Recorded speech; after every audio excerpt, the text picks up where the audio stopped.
Nehemiah chapter 2. And it came to pass in the month Nisan, in the 20th year of Artaxerxes the king, that wine was before him, and I took up the wine, and gave it unto the king. Now I had not been before time sad in his presence. Therefore the king said unto me, Why is thy countenance sad, seeing thou art not sick? This is nothing else but sorrow of heart. Then I was very sore afraid, and said unto the king, Let the king live forever. Why shouldst not my countenance be sad, when the city, the place of my father's sepulchres, lieth waste, and the gates thereof are consumed with fire? Then the king said unto me, For what dost thou make request? So I prayed to the God of heaven, and I said unto the king, If it please the king, and if thy servant have found favor in thy sight, that thou wouldst send me unto Jerusalem, unto the city of my father's sepulchres, that I may build it.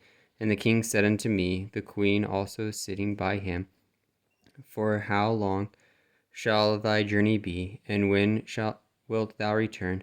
So it pleased the king to send me, and I set him a time. Moreover, I said unto the king, If it please the king, let letters be given me to the governors beyond the river, that they may convey me over till I come into Jerusalem, and a letter unto Asaph, the keeper of the king's forest, that he may give me timber to make beams for the gates of the palace, which appertaineth to the house, and for the wall of the city, and for the house that I shall enter into. And the king granted me according to the good hand of my God upon me.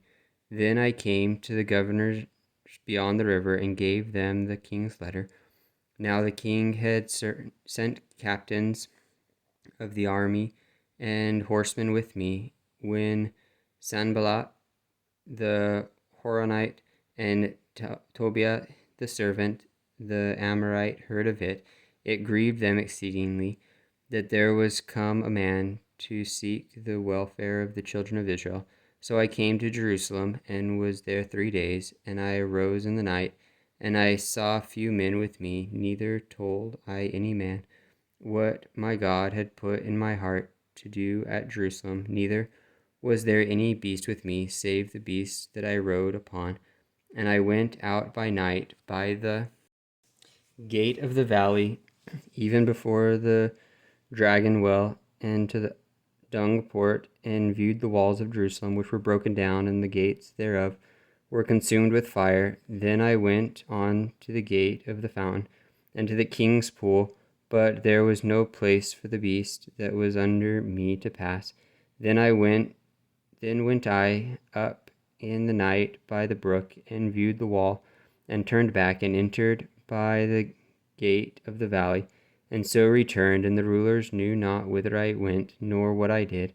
Neither had I as yet told it to the Jews, nor to the priests, nor to the nobles, nor to the rulers, nor to the rest that did the work. Then said I unto them, Ye see the distress that we are in, how Jerusalem lieth waste, and the gates thereof are burned with fire. Come, and let us build up the wall of Jerusalem, that we be no more a reproach. Then I told them of the hand of my God, which was good upon me, as also the king's word, that he had spoken unto me. And they said, Let us rise up and build. So they strengthened their hands for this good work. And when Sanballat the Horonite and Tobiah the servant, the Ammonite, and Geshem the Arabian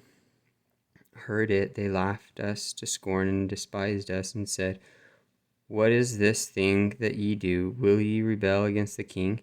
Then answered I them, and said unto them, The God of heaven, he will prosper us.